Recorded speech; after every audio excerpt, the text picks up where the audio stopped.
OMG, tingnan nyo, ayan na naman yung baha. Ang laki na naman ng baha dito sa amin.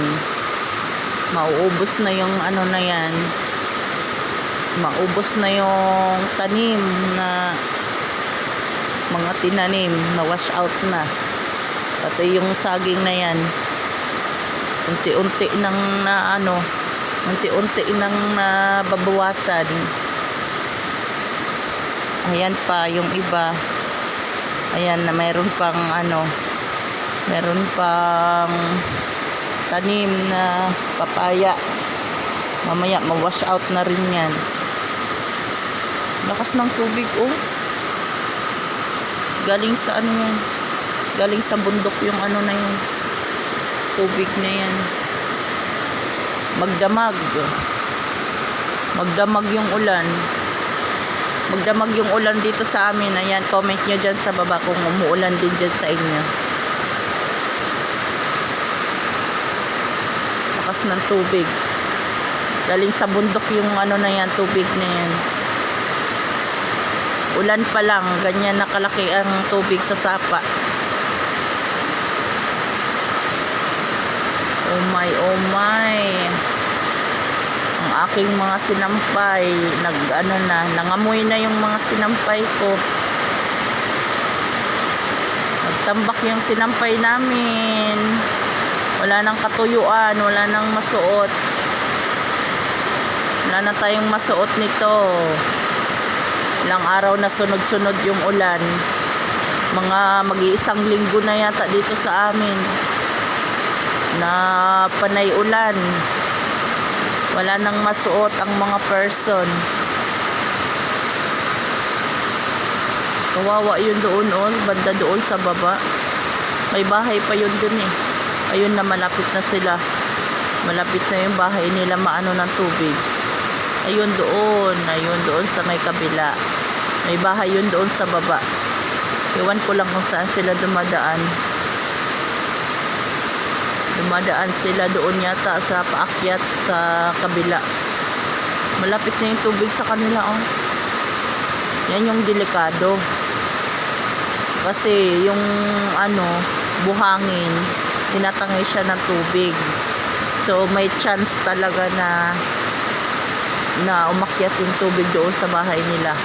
Ayun, no, doon. Delikado. Delikado kahit yung tubig, oh. Papalakas pa yung tubig. Oh. Nabuwal na yung isang puno, oh. Nabuwal na siya sa sobrang lakas ng tubig. Kahit yung mga bato tinatangay. Parang inaano yung bato eh, parang binubuhat yung bato ng tubig. Pinapagulong nila yung mga bato. Kahit malalaki. Ayan, oh. Malaki na yan na tanim. Nabuwal pa rin nila. Buhangin lang kasi yan dyan. Buhangin lang yung ano. Kaya nabubuwal nila. Yun doon sa kabila, ayan, malapit na sila. Malapit na silang ng tubig, maabot ng tubig. Delikado yan. Ito yung mahirap pag ito yung mahirap pag nasa ganito, nasa tabi ka ng sapa. Kasi hindi mo alam, lalo na pag gabi. Pag halimbawa yung natutulog ka, tapos di mo alam na pinasok ka na pala ng tubig. Sarap pa ng tulog mo.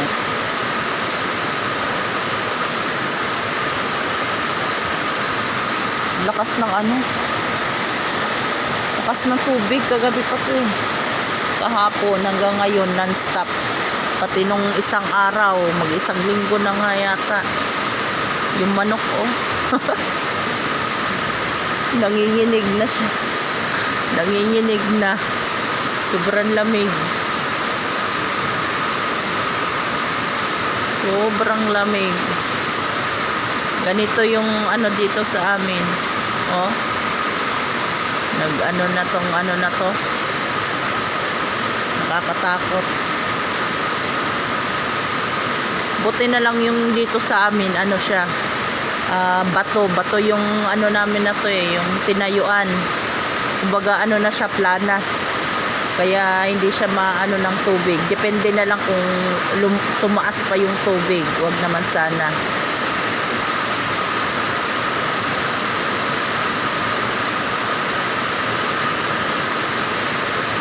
Wala na, na-wash out na isa-isa ng natatangay yung mga tanim kahit na ano na malalaki na sila. Ayun oh. Ganito yung ano dito sa amin, weather dito sa amin. Comment nyo sa baba kung ganito din ba dyan sa inyo, kung umuulan din ba. Yan, hanggang dito na lang po ang aking videos. Maraming salamat sa panonood.